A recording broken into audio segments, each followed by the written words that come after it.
Thamir Jifri custody മരണക്കേസിൽ പുതുക്കിയ കുറ്റപത്രം സമർപ്പിച്ചു.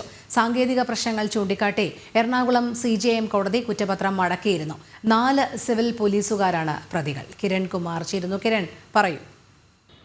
രോഹിണി, ആദ്യം സമർപ്പിച്ച കുറ്റപത്രത്തിലെ സാങ്കേതിക പിഴവുകൾ ചൂണ്ടിക്കാണിച്ചായിരുന്നു കോടതി ഈ കുറ്റപത്രം മടക്കിയിരുന്നത്. ഇതിലെ ഈ പിഴവുകളെല്ലാം പരിഹരിച്ചുകൊണ്ടുള്ള പുതിയ കുറ്റപത്രമാണ് ഇപ്പോൾ കോടതിയിൽ CBI സമർപ്പിച്ചിരിക്കുന്നത്. നേരത്തെ ഈ കേസുമായി ബന്ധപ്പെട്ട് ആദ്യം ക്രൈംബ്രാഞ്ച് അന്വേഷിക്കുകയും പിന്നീട് 2024 കേസിൻ്റെ അന്വേഷണം CBI ഏറ്റെടുക്കുകയും ചെയ്തിരുന്നത്. ക്രൈംബ്രാഞ്ച് കേസിലെ തന്നെ പ്രതികളായിട്ടുള്ള 4 പോലീസ് ഉദ്യോഗസ്ഥർ തന്നെയാണ് CBI കേസിലും പ്രതികളായിട്ടുള്ളത്. ഇവരെ 2024 മെയ് മാസത്തിൽ ഇവരുടെ വീടുകളിലെത്തി CBI സംഘം അറസ്റ്റ് ചെയ്തിരുന്നു.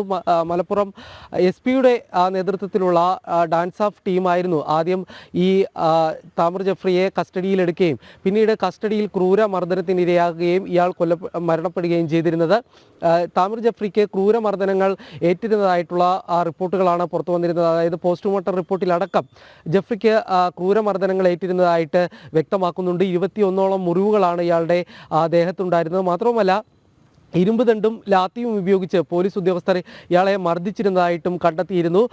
പോലീസ് ഉദ്യോഗസ്ഥർക്കെതിരായിട്ട് പ്രധാനമായിട്ടും ചുമത്തിയിരിക്കുന്നത് അന്യായമായി തടങ്കലിൽ വെക്കൽ, ഒപ്പം ഭീഷണിപ്പെടുത്തി കുറ്റം സമ്മതിപ്പിക്കൽ അടക്കമുള്ള കുറ്റകൃത്യങ്ങളാണ് ഈ പോലീസ് ഉദ്യോഗസ്ഥർക്കെതിരെ ചുമത്തിയിരിക്കുന്നത്. ഈ ഡാൻസ് സ്റ്റാഫ് ടീമിലെ ഉദ്യോഗസ്ഥരായിട്ടുള്ള ഒരു സിവിൽ പോലീസ് ഓഫീസറും മറ്റ് 3 CPOമാരുമാണ് ഇതിൽ പ്രതികളായിട്ടുള്ളത്. ഏതായാലും 2023 ഓഗസ്റ്റ് മാസം 1-ാം തീയതിയായിരുന്നു ഈ കസ്റ്റഡിയിലിരിക്കെ താമിർ ജഫ്രി കൊല്ലപ്പെടുന്നത്. ലഹരി ഇടപാടുമായി ബന്ധപ്പെട്ട് അറസ്റ്റ് ചെയ്യുകയും പിന്നീട് തെളിവുകളൊന്നും തന്നെ കണ്ടെത്തിയിരുന്നില്ല. ഇതിനെ തുടർന്ന് മർദ്ദിച്ച് മനഃപൂർവ്വം കുറ്റം സമ്മതിപ്പിക്കുകയായിരുന്നു എന്നുള്ളൊരു പരാതിയായിരുന്നു ഈ താമിർ ജഫ്രിയുടെ സഹോദരനടക്കമുള്ള ആളുകൾ കോടതിയിൽ ഉന്നയിച്ചിരുന്നത്.